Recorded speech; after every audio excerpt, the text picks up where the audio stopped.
All right.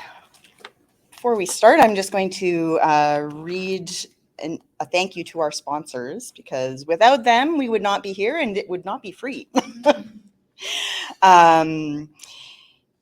like to thank the sponsors. A special thank you to Connects UBC, the UBC Library, and UBC Robson Square for their sponsorship, which made this space available to us. And we would like to take a moment to thank our generous festival donors and sponsors, the Canada Arts Council, the Canada Heritage Fund, BC Gaming, Creative BC, the City of Vancouver, DBVIA, the Hamber Foundation, the Youssef Wask Foundation, the Asian Canadian Writers Workshop, CWILL, Pace & Associates, the Federation of BC Writers, the League of Canadian Poets, the Writers Union of Canada. For a full list of our partners, please visit our website. And without them, this free festival couldn't happen. And if you would like to make a donation, you can also do that at the website, which is wordvancouver.ca. So my name is Tara Avery, and I am a writer, editor, coach, and ghostwriter living here in Vancouver. And it is my pleasure to introduce Jaki King, who writes webcomics. And it's a bit of a cheat because Jaki and I have known each other for quite some time. But I thought this would be a good way to both introduce people to the world of webcomics and also get a bit of a peek behind the scenes with our creator. So welcome. Thank you for having me. So first, I think I'll open with how we know each other, which is, so Jaki and I met in the wonderful world of online fandom friendships, which means I have no idea when we actually met. I think it must have been in around 2013. At or least. 2014. It was before 2014 because That's right. I moved to Boston in 2014, which is where I met Jaki in person after I'd already known her in the online space. But anyways, that's the weird thing about online friendships is they kind of start at some point and then grow. And then one day you realize you're having coffee or Vietnamese food together and you're like, oh, how do we know each other? I don't know. Right. Well, and also specifically, I think at some point you start chatting with your friends and you're like, oh, you live in Boston. Me too. Oh, wow. You live where? Oh my God! We live down the street. We go to the same bakery. We go to the same place to get bubble tea. Yes, the world is very small, and actually, Tiny Comic Connection is. I think that is one of the earliest things that happened between us. Is you asked me if I wanted to collaborate with you on a comic. That's right. Which never actually got done. Which never actually did done. That's the other thing about online life. But it was, and I wrote a little script and then I never illustrated it.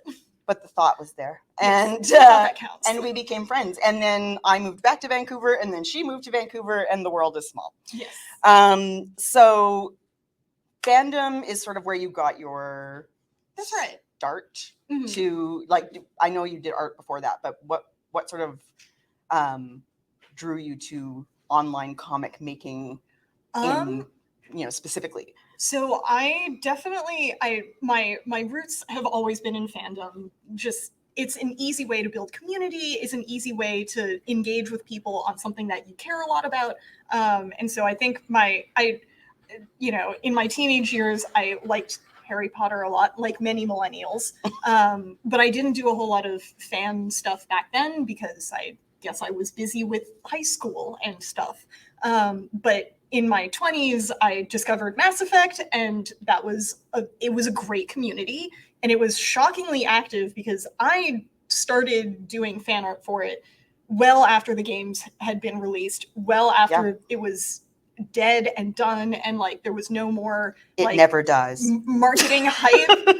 So I stumbled into, the games, and then I made some fan art, and then immediately was like, oh, there's a whole community of lovely people here who also have like great ideas and who also are really fun to interact with and theoretically collaborate with. One day. Yes, one day. Like 20 years from now, she's going to suddenly I'm gonna drop do this little like fishing script that I wrote. Oh my God, it was about fishing on Presidium. It was fishing on Presidium. What a throwback.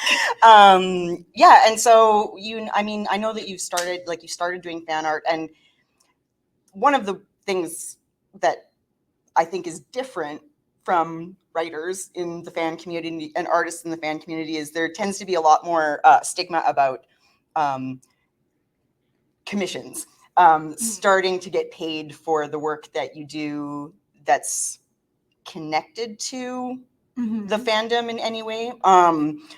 For writing, that's usually seen as a big no-no, but there's a lot of gray area when it comes to art. And I think it's because it's easier with the art to see it and see that it's transformative or that it's a fan interpretation, whereas people get a little touchier when it comes to their words. You know, I actually, as someone who is not a writer, I actually didn't know that there was the stigma about commissioning fan fiction. I do know that there are plenty of artists who are uncomfortable with commissioning or working on commissioned fan art because of potential legal problems, but I think generally speaking within the art community, especially if the commissioner plans on keeping the work private, like for their own dragon's hoard of commissioned art, their original character. Exactly. I think for the most part, artists are like, this is fine. I am okay with this.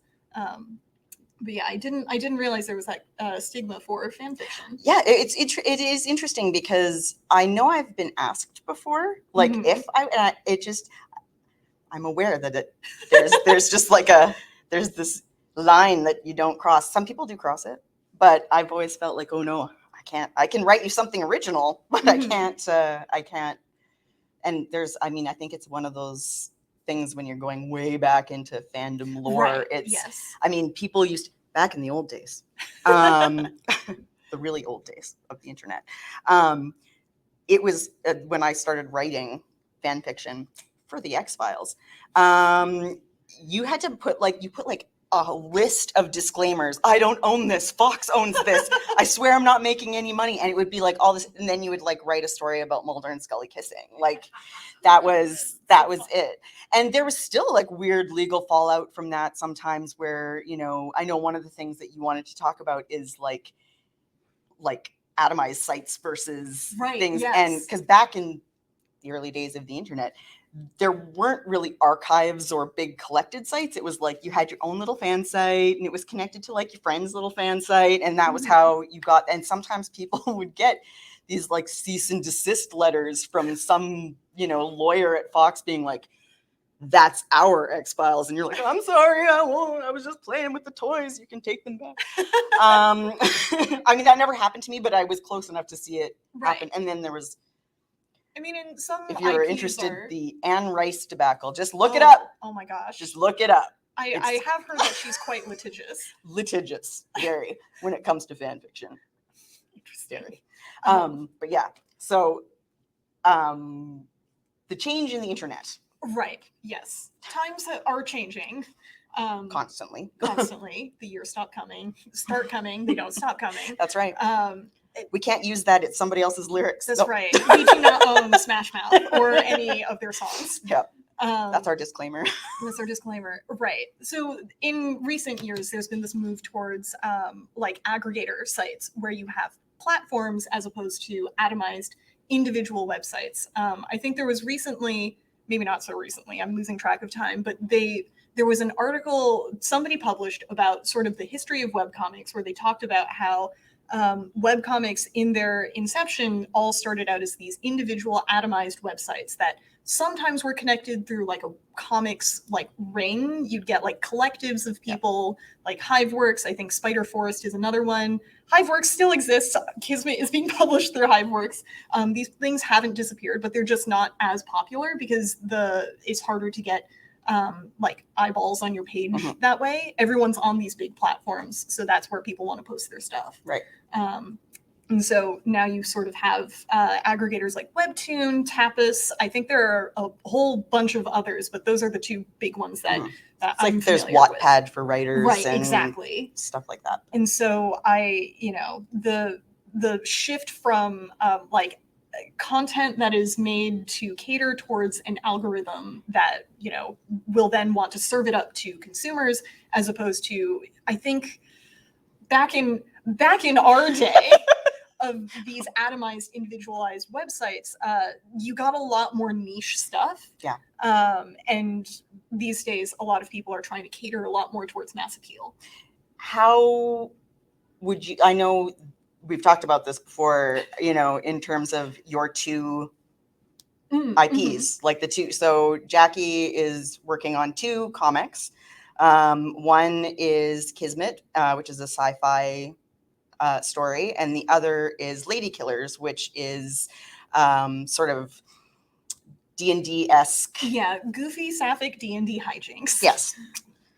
So right. So it's funny. I actually Kismet has been my long-standing passion project. But as it turns out, sad sci-fi drama is a lot less marketable than goofy D&D hijinks that is kind of like a joke with lesbians. With lesbians. Right. So all cute lesbians too. It's They're kind adorable. of I initially came up with Ladykillers as a concept after chatting with my editor for Kismet. And she was saying that, you know, especially when you're trying to grow your social media presence, when you want to make something that's a bit more marketable, you have to make something that is easily digestible, that people don't need to, you know, dig into as much. Like high concept is challenging, especially for newcomers. And so she was like, try to come up with a simple concept and then make it easily cross-postable on multiple different websites so that you can reach the broadest audience. And so I was like, all right, I can write a goofy thing. How hard could that be? And she was like, make your side comic a low effort project and keep Kismet your high effort personal passion project. And I was like, I hear you. And what I'm going to do is I'm going to make Kismet an even higher effort personal project and then also make another high effort comic on the side. Yes. Because why make things easy for yourself? Exactly. Which kind of leads into the question of art and content and right. how those things are sometimes the same and sometimes not. And it comes with its own sort of brand of challenges, which I know you've had to face a little bit when it comes to the wonderful world of being a content creator. Of course. I mean, I'm curious to get the writer's perspective on this as well, because I think just by virtue of writing being a form of content that is not as like quickly digestible as a visual image, I'm curious to hear if you also get some of this when it comes to social media promotion, because especially for artists, a lot of the times what we're told to do for marketing on social media is post regularly, post a lot, and you know, just quantity over quality. Yeah. And I don't know if that also applies to writers. I think it depends. I mean, one area, and I'm going to temporarily put on my editor hat with clients, because one of my clients is a fairly well-known cozy mystery writer, and she's making a living writing, which is not easy, and self-publishing through Amazon, basically. That's a tough and gig. I didn't work with her on her first like 10 books. This is how much she had to publish. And she was telling me one time that when she started, she went in knowing that she wasn't going to make any money for like 10 books and trying to get those books out essentially as quickly as possible, because once she had a back catalog, once, you know, you put out a new book and you can say, now go buy book 1, 2, 3, 4, 5, and then suddenly that was the thing that was bringing in the income that she could actually live on. But she almost killed herself doing it, because if you're writing, you know, 10 books in the space of a year or something like that, even short 50,000 word type books, like, you burn out. And so I would say that, and I think this is also something that you can speak to, the idea of work-life balance, and that create like what? The what? Yeah, I don't know her. Me neither. That kind of creates this real, especially when you work for yourself or you work from home and you're just life is always there, but work is always there, and you Right. feel like you're never quite working enough, and then you burn out and you cry and you don't do anything for 6 months and you're poor. Right. Well, there's also the lines are further blurred when it's your passion. Yeah, exactly. When it's something you'd be doing for free, even if nobody was paying you. Yes. So, how do you maintain work-life balance when this is the thing that you want to do anyway? Does anyone know? We're putting the question out there. But yeah, I do think that the changing landscape of sort of the digital spaces in which we share our work is not helping with this at all, because there's a push towards making content instead of the idea of making art for art's sake. And my own personal interpretation of art versus content is that art is something that the artist makes for the joy of creation, like because you feel compelled to make a thing, like a piece of art, a story, like a song. You feel personally compelled to do this because your creative drive tells you that this is something that I want to do. Content is something that is made purely to be consumed by someone, by like a viewer, a reader, a listener. And so in my opinion, art can be content, but content is not necessarily art. I think anytime that you get into that question of quantity over quality, and quantity especially in terms of how fast can you put something out, because the algorithm is going to shuffle you to the bottom of the deck almost instantly. So you need to put something new out there again to try and get yourself back up there.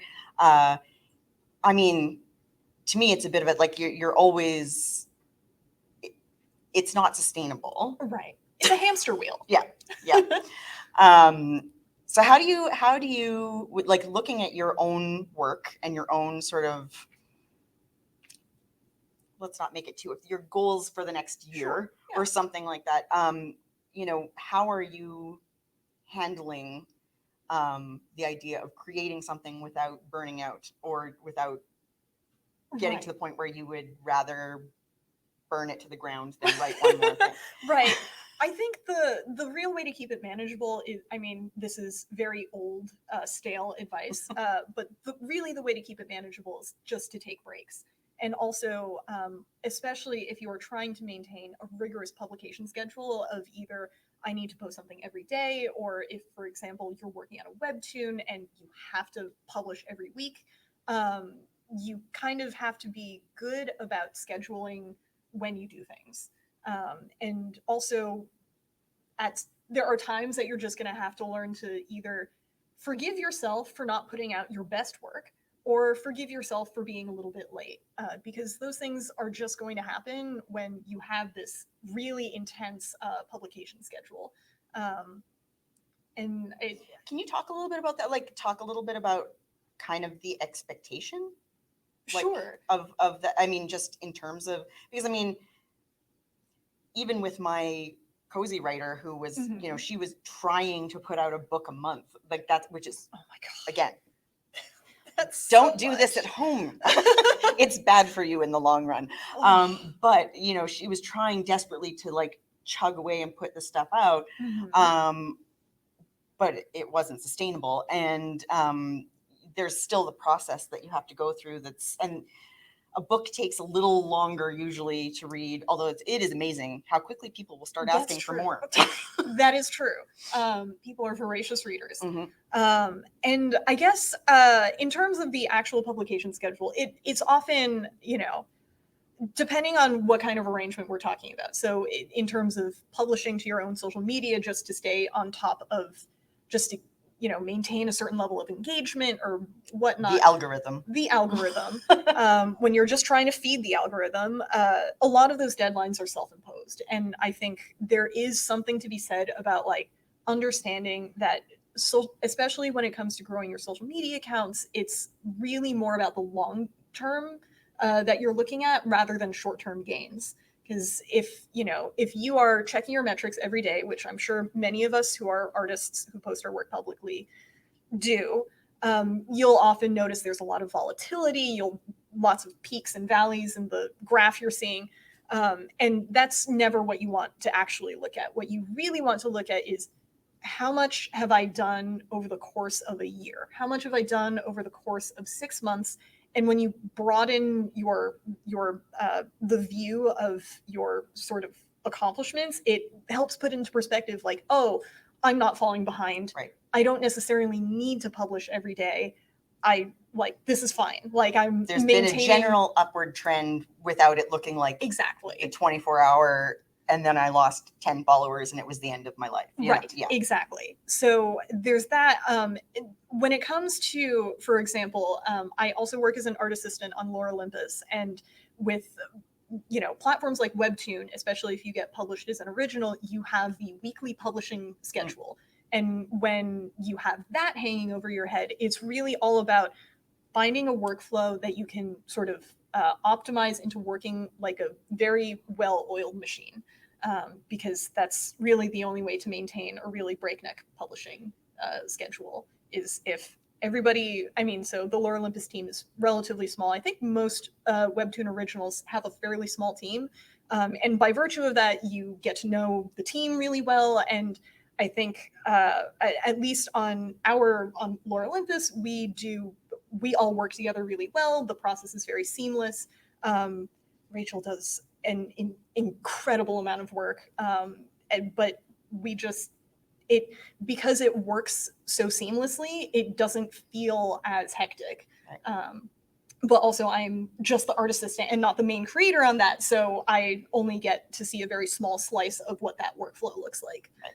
And I know Ladykillers is also on Webtoon. So are they also expecting weekly from you, or is that more? No. So with Webtoon originals, you are being paid by Webtoon. You are contractually, they usually send you a contract. They'll give you a publishing schedule, and they'll usually, in previous projects I've had with them, they'll sort of contract you for a certain number of episodes, and you're expected to publish them weekly. For Webtoon Canvas comics like Ladykillers, because it's a self-publication model, you don't, again, the deadlines are self-imposed. So you are able to sort of tell your audience, I'm taking a break this week because life came up, or, I'm taking a break this week because like I hurt my hand. There's less pressure there, certainly. Would you say though that the goal is still to get picked up as an original, or I think a lot of people on publishing on Canvas, that is their ultimate goal, and I couldn't tell you how to go about doing that because I haven't done it myself. But I think another strategy, the strategy that I take, is that I'm just trying to use any platform available to me to publish my comics, to get people to see them. This is something that my editor, who makes Crow Time on Webtoon Canvas and who also makes, she's the editor-in-chief at Hiveworks. What she told me was that the most important thing is that you get a wide set of people from various platforms. And if you are able to capture attention from multiple different sources, you never have to live in fear of the day Elon Musk decides to buy another social media platform. Or just the one that you had. I mean, right. I know that I was never much of a Twitterer, but I know that a lot of people who work are not just artists or writers, but like people who work in publishing of all sorts, right. Self-employed editors. There's usually a lot of overlap because it becomes the place where you're doing your marketing or right. your networking, and if suddenly the whole model shifts from underneath you, then you need right. to find a whole new way of doing that work, which you've finally gotten to work for you or whatever. Exactly. So I think that's, and even because as you said, like Webtoon has sort of taken bites out of the original form of publishing on your own site and then getting people to come through that way. And then by its nature, that means that it's kind of dictating in some ways the... Right. Yeah. I mean, it has a really big impact on how they shape the landscape of what's being published and what's popular. Right. Because I mean, by virtue of being these big aggregator platforms, they can decide like, oh, we want to highlight this type of content. Yeah. Like this has, performed well with test demographics. We're going to push this type of content. They're essentially acting as like the big 5 publishers in New York for books, say, where it's like, yeah, you've got, if you don't get in at Simon and Schuster, well, you're not getting in at Simon and Schuster, but maybe, and that you see the same thing with authors who are trying to, they start out trying to get in with the biggest publishers and slowly working their way down. But there's pros and cons to both things, just like there's pros and cons to traditional publishing versus self-publishing and stuff like that. I know that you actually had the experience of being contacted by an agent, right? Yes, correct. And was that through just like the content you were creating? Yes. So it was because she saw my work on Webtoon. So I initially published Ladykillers as a contest entry, and she read it and she really liked it. And this is kind of what I mean about publishing your work on a wide variety of platforms to get the most number of eyeballs on it. I had never really gone into publishing on Webtoon with the explicit intent of getting picked up as an original. My intention was always, I just want to get my comic seen by as many people as possible, and then maybe I can get it picked up by a publisher, Webtoon, a print publisher, whoever. So that was kind of the intent, and it worked because an agent reached out to me. Hi, Stephanie, if you're watching. And what would you say, like, I mean, because I think it's a really interesting development to be contacted. And actually, I also was once contacted by an editor at a publishing house who read some of my fan fiction and was like, I love this. That's awesome. And then I have failed to deliver a story for her. So but there is a very weird, like for me at least, like I remember opening, it was back when Tumblr had fan mail, and I remember opening fan mail and being like, is this real? Yeah, there's certainly some amount of, well, and also I think everyone these days is primed to be like, this is a scam, this can't possibly be real. But it was in fact real. I mean, I ended up talking to her on the phone.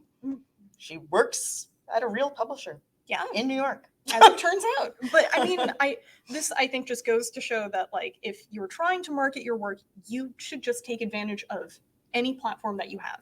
And basically, with marketing, you just want to get eyeballs on your stuff.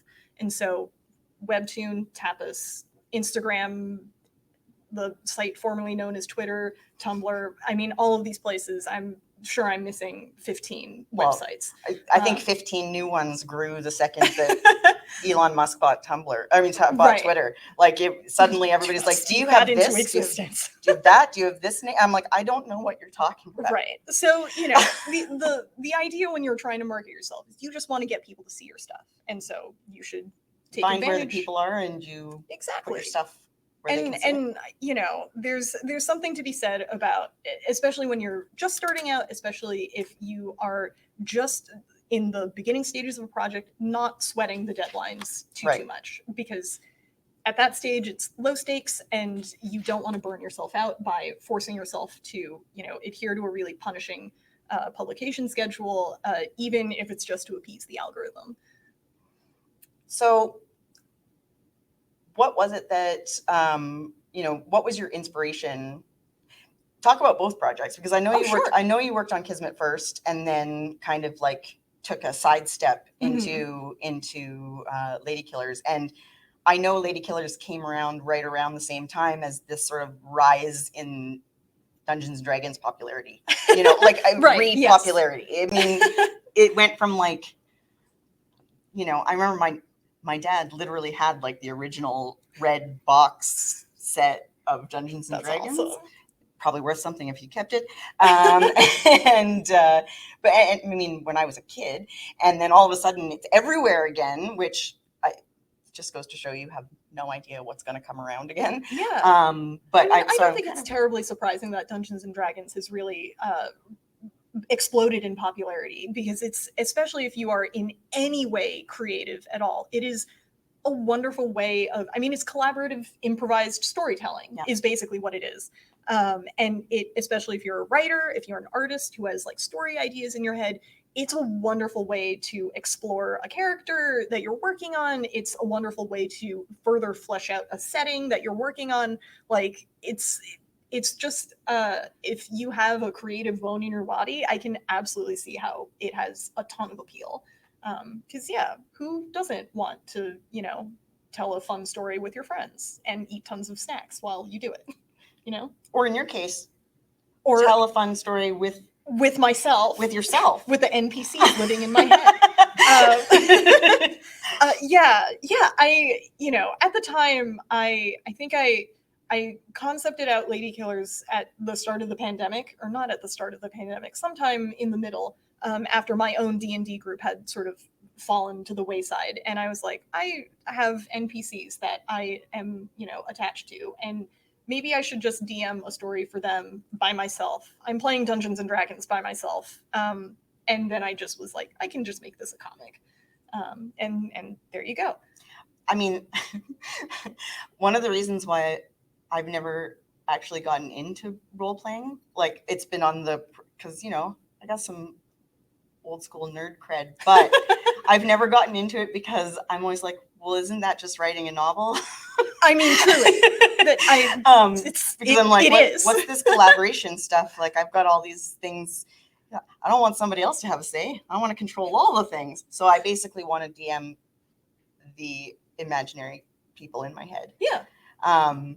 But that's right in the book. Yeah, it is. It is.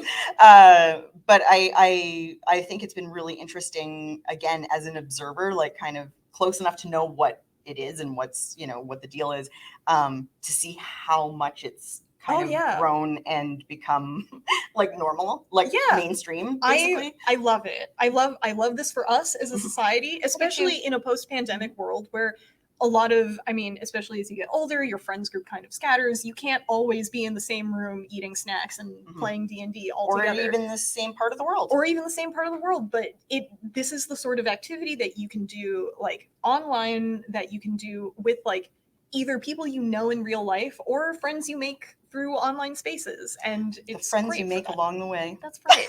That's the real treasure.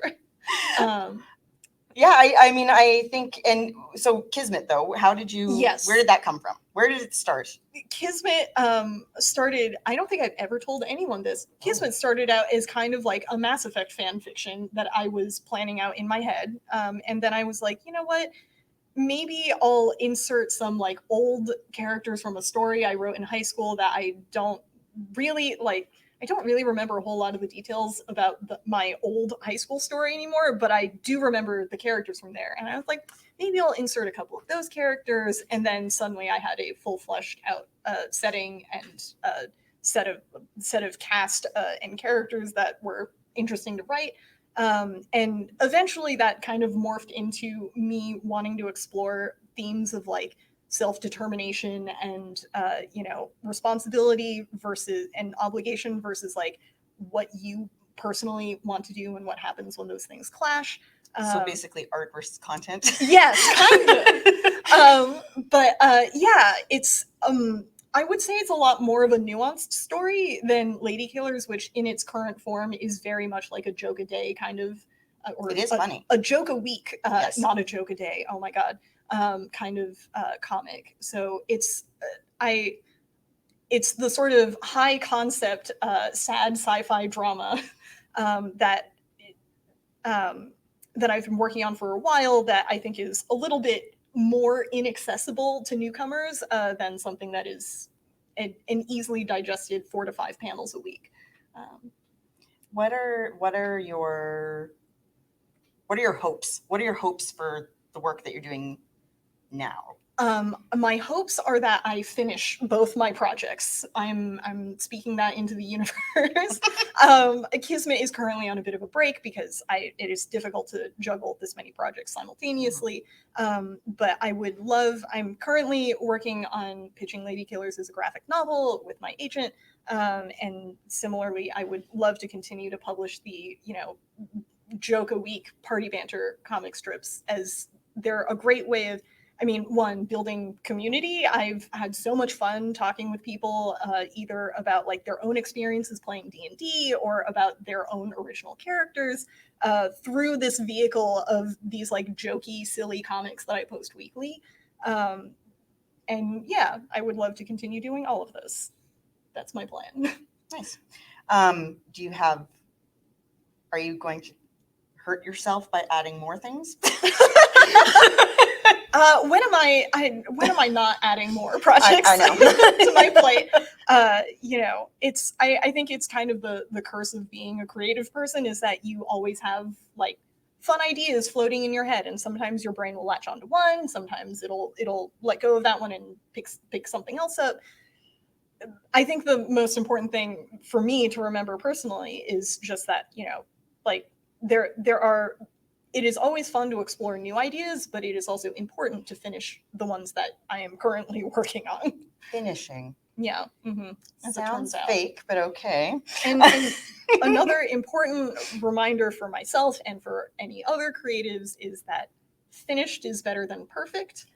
Yes. And one thing that I've learned over the course of making comics professionally is that my personal inclination is to over render and overwork everything. Like, what I desperately want to do in every panel is to like zoom in at 600% and work on like rendering out like the like little lighting details and like little tiny details that no one will look at or care about other than me. And what I've realized is that that doesn't help. It doesn't. When it comes to comics, what I've really noticed as I've read more of them and as I've made them is that the most important thing is always going to be composition and readability. And you can accomplish that without over rendering everything. Because oftentimes when you overwork a page, it ends up it's overwhelming for the reader. They don't know what to look at first. There's just a lot of stuff. But when you keep it simpler, when you focus on certain details to like either render out while keeping other things more simple, it actually adds to the punchiness. It makes a greater impact. It sort of reminds me of how, like in manga, like you would get mostly just the black and white pages and then the occasional like spread in the middle that's all color, and That's it's right. the basically the art that you would put on your nerdy high school wall. And whereas the rest is, kept obviously a much simpler two-tone kind of, you're not bankrupting yourself publishing in full color and all of that stuff. And I think even just watching some of your kind of draw with me videos and stuff like that, I think it's really interesting to see that side of the creative process, because I mean, I love art. I think it is fantastic. I wish I could do it, and I can't. I could say the same about writing. We should collaborate sometime. I know. I should really work. I should really finish that comic strip you sent me 10 years ago. Oh gosh. Yeah, I know. I must say that in Jackie's notes, she was like, talk about the differences in the, social media landscape between the 2010s and the 2020s. And I'm like, it's quite different. The 2010s were yesterday. What are you talking about? I know. Don't think about it. It hurts me. I know. It's fine. Time is fine. What kind of, I mean, if you end up going, I presume that if you're working with an agent who's a traditional agent, like, are you hoping to get like a physical copy book? That's the dream. Next time you're here, we'll be here and you can get it signed. Hopefully. Buy her book that's not out yet, but will be. Someday. Hopefully. That is kind of my current goal. That being said, things can always change. We'll see what comes up, what other projects appear on my plate. But yeah, at present, my goal is to start working on a graphic novel.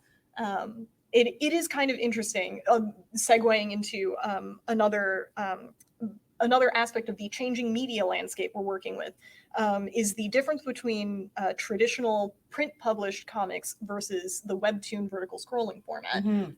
Because that has been a major formatting change that is very difficult for me personally to wrap my head around, because they're very different modes of thinking, where when I first started making comics more seriously than just the occasional Mass Effect fan comic I posted on Tumblr, I was posting Kismet on Tapas, which is a vertical scrolling webtoon style format.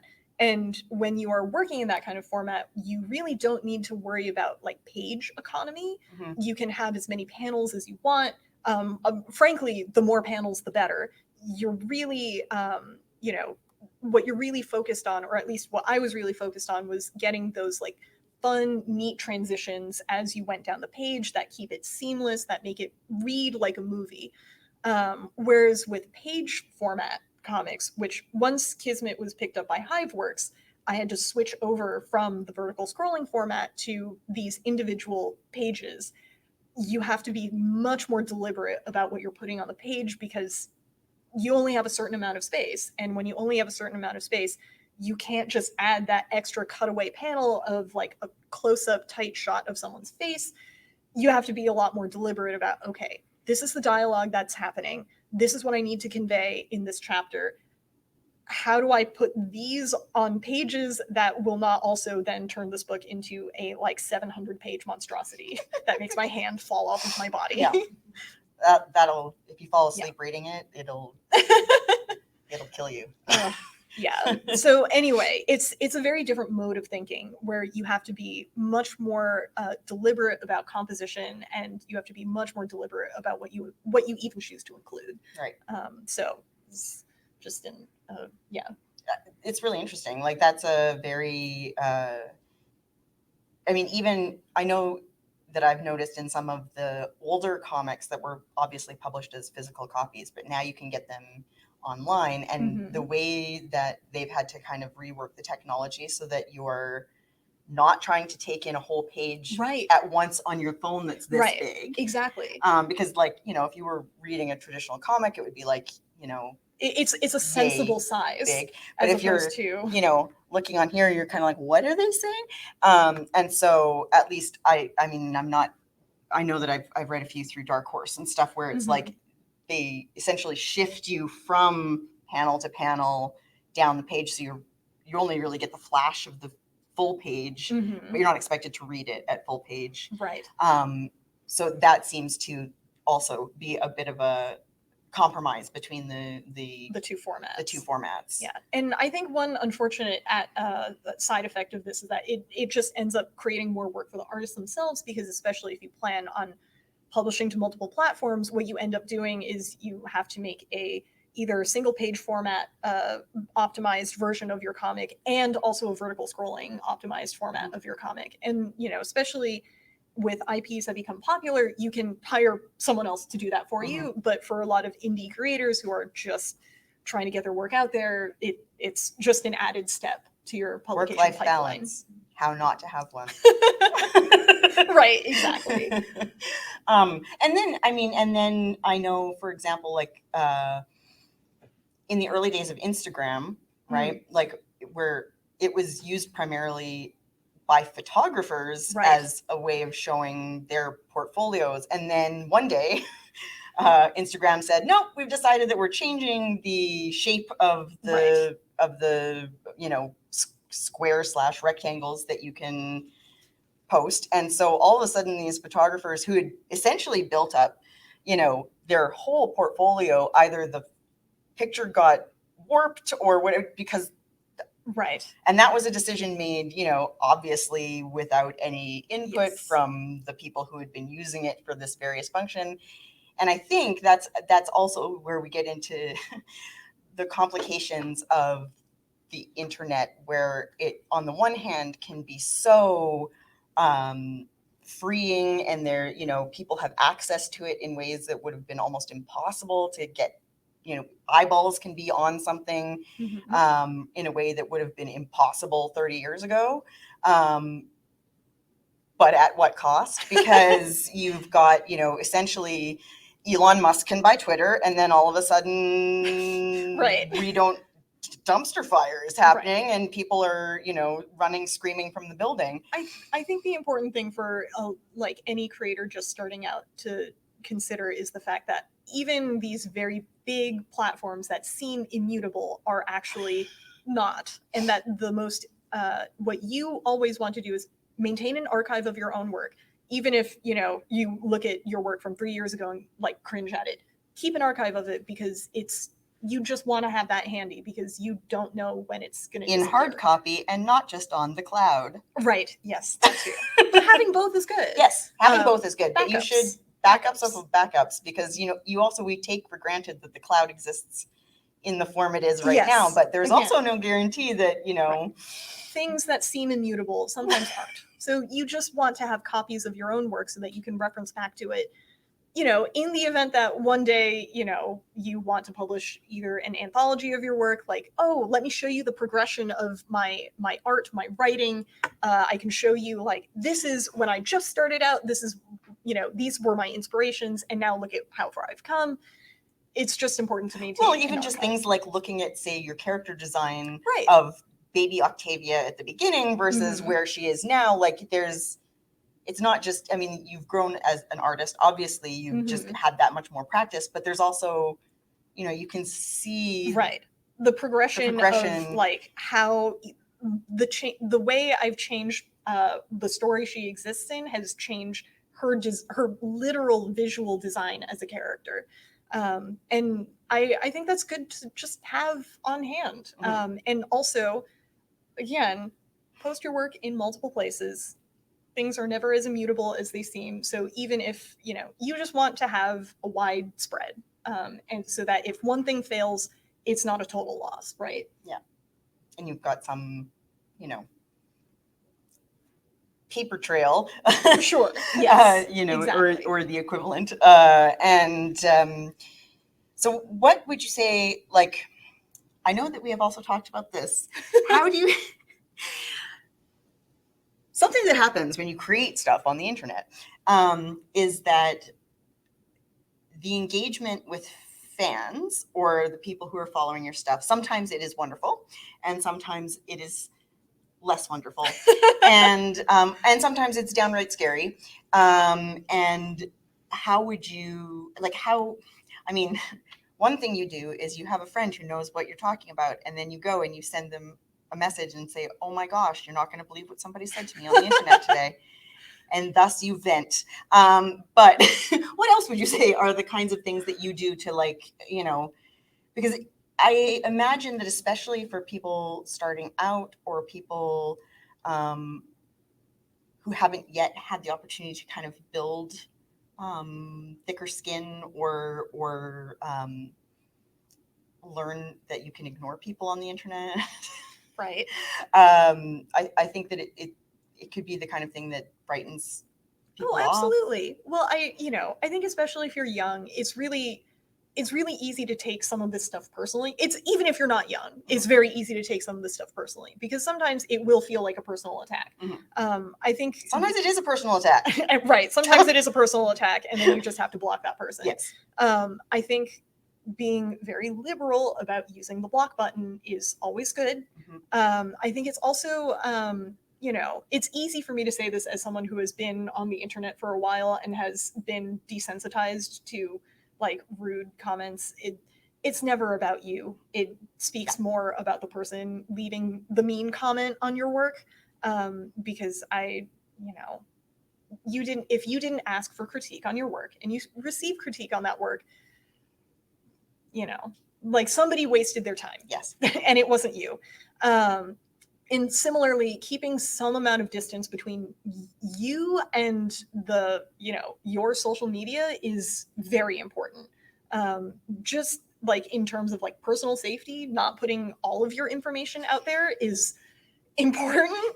But also just maintaining some amount of distance between the persona you project publicly and the you yourself as a person, because nobody should have access to you 24/7 all the time on the internet, right? That's not healthy. And so just keeping some distance. I think Instagram specifically has a nice feature where they have messages sorted into like requests, general, and primary. And I people you know and people you don't know too. Exactly. I try to make it so that I don't always have to interact with people that I don't know, because I don't, you know, if I look into my requests, there could be any number of like unsettling, weird or rude messages that just seems to happen.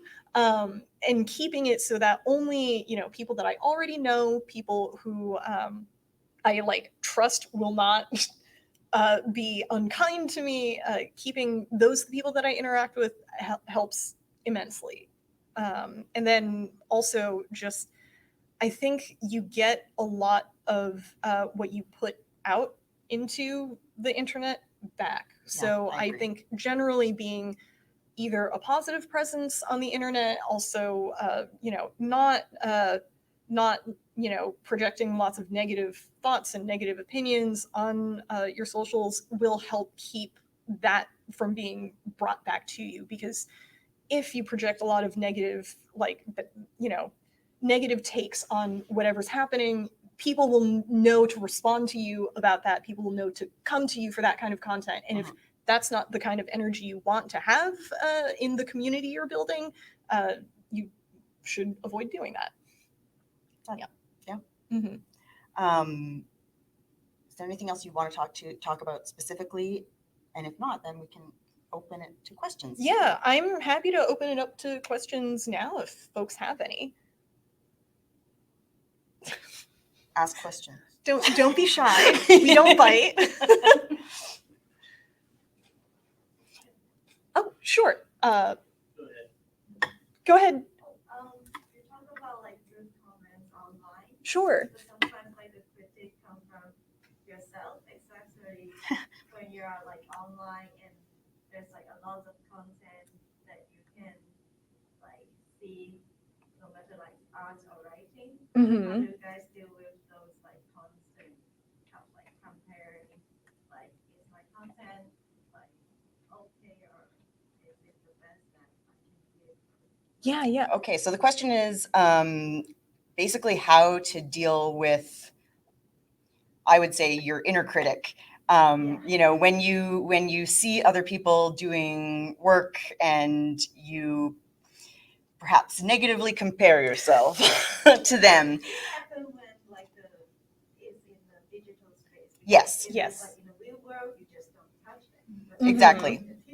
Yeah, in the digital space, you're seeing a lot of stuff. Yes. Like there's so much stuff out there. And I think that there is a temptation to think, oh, you know, this person is doing this so much, like, look at how beautiful their work is. And mine looks like bad compared to it. Or this person's story is, you know, and then it gets even weirder when you start looking at like metrics, you know, like if something has likes on it, if there's, you know, interactions that are measurable and seen, you know, like why is this story popular or this piece of art reblogged a billion times?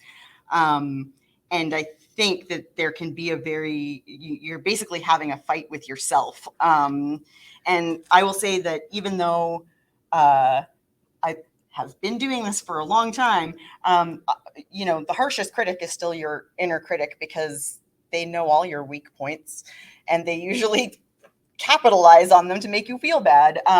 But you know, nobody else can make whatever it is that you're doing, writing, art. Nobody else can make something the exact same way that you can make something. And there's value in that, because you're going to, and also I think it comes down to the sort of social media idea of you're seeing somebody else's highlight reel. You're seeing the thing they're finishing and putting out there. You're not seeing the 100,000 sketches they did that they were like, I'm going to erase that. You know, like there's when you're seeing somebody else's best all the time, it's very tempting to think that you're not good enough because you're not seeing the warm-up sketches, the many erased sentences, or, you know, the beginnings of stories that were trashed, or the, you know, music that never made it past the first bar. And it is a bit of a mind game that you kind of have to play with yourself, where you're like, yeah, I get it.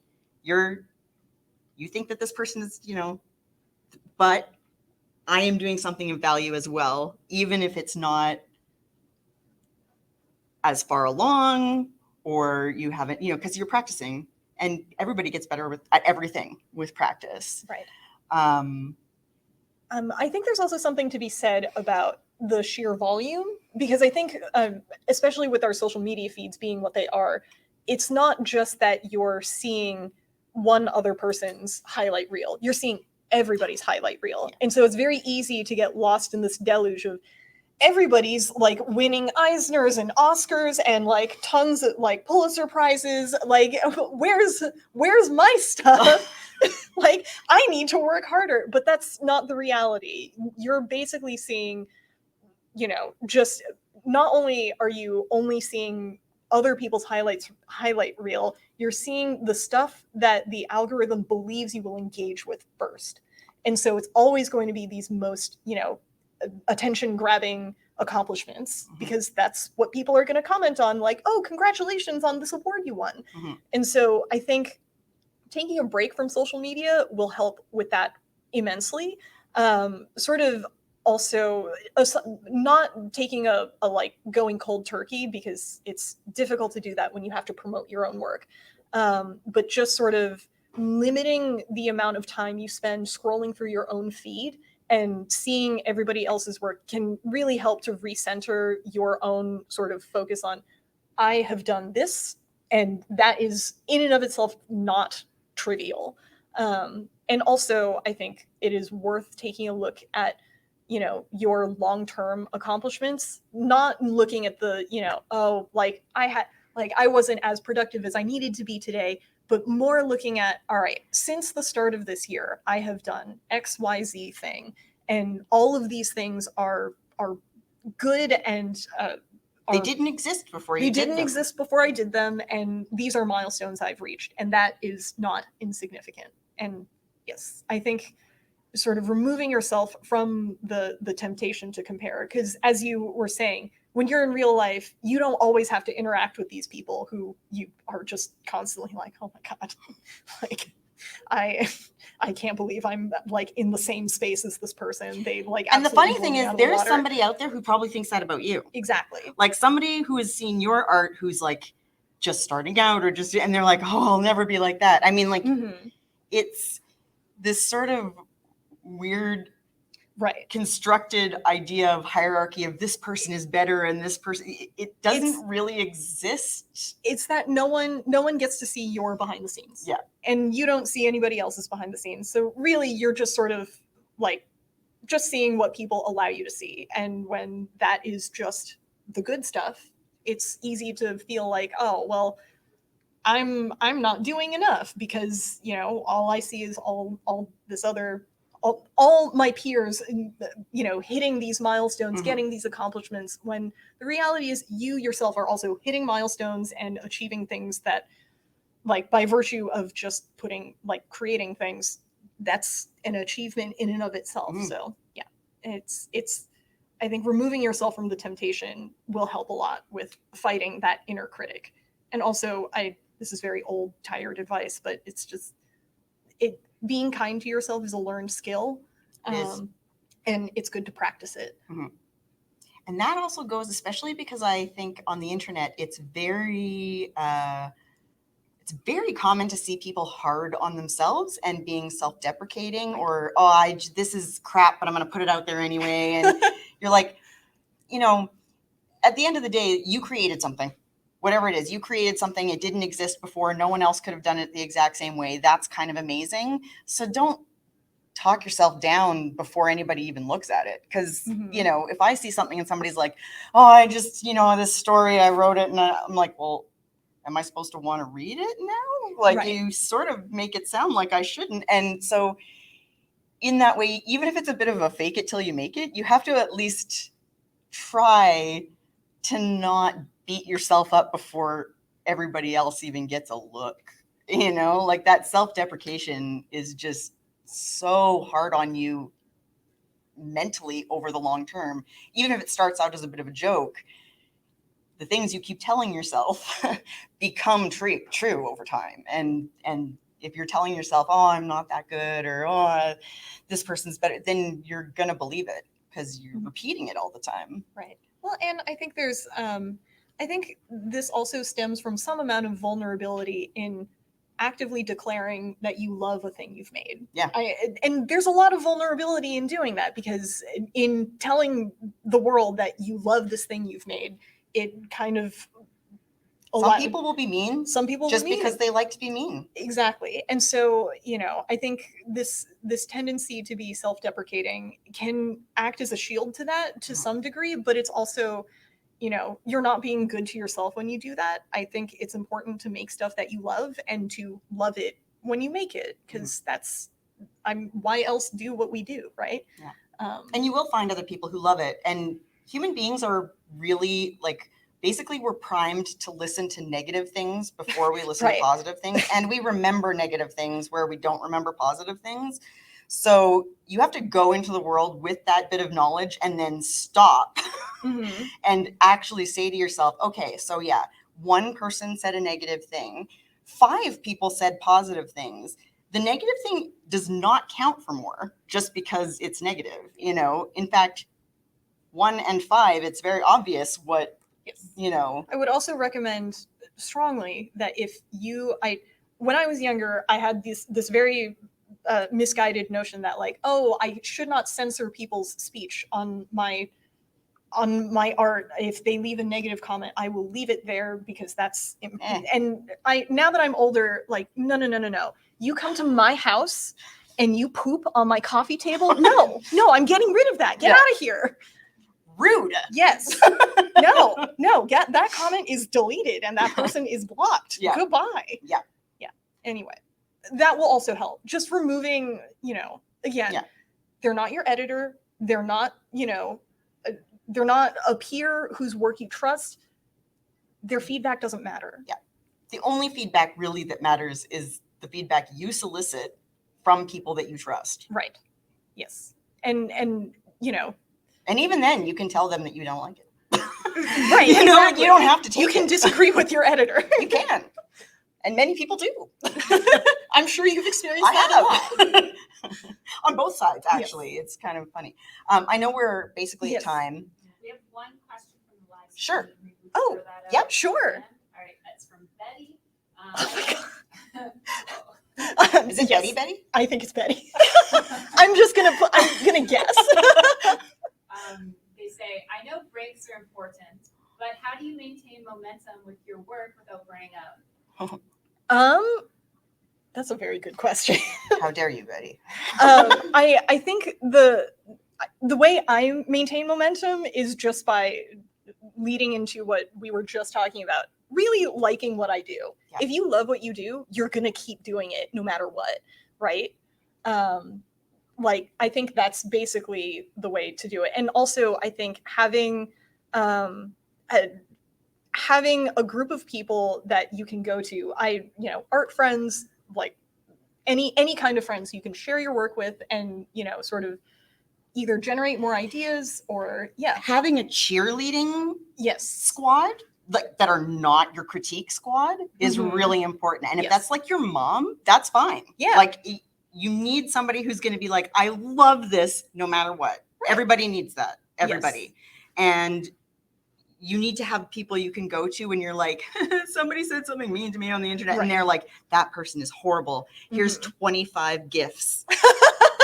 Yes, exactly. And that's, you know, like I think that kind of thing. And I the other thing that I've seen as advice on this particular subject is when you finish for the day, leave yourself in a place where you're excited to go back to the thing the next day, whether that's like stopping, you know, in the middle of a sentence or in the middle of a panel, or, you know, you get to draw the pretty outfit the next day, or oh no, I'm drawing the pretty outfit first. I know. There's Dessert ruffles. First. There are ruffles. Like you want to leave yourself a reason, and it's like a little mind game, right? But you want to leave yourself a reason to come back the next day and be like, whew, I get to do this thing that I was going to do yesterday. But, you know, and schedule your time Right. off Yes. from things. Yes. Make sure you take breaks. Yeah. That's And schedule them. Like put them in your, if you need a planner or something like that, like literally say like 7 to 9, no working. No working. I'm going to be playing a video game. Yes. Or It will be Baldur's going Gate 3. outside, I guess. Yes. Going outside and seeing people. That too. That too. Occasionally. You don't have to do that too much though. Let's be real. We're all introverts. No. Oh my God. I am not an introvert. I'm a chatterbox. I will talk to anybody. But yeah, so that's kind of, I know you had a question too. Yes. And we have to wrap it up, but if you want to come up and ask afterwards, Yes. please do. We're around. And, Yeah. and if people want stickers, I do have some free stickers. There you go. So thank you very much. Thank you. And thank you again to Word Vancouver for hosting this and all of our sponsors. All right. Thank you guys so much for coming.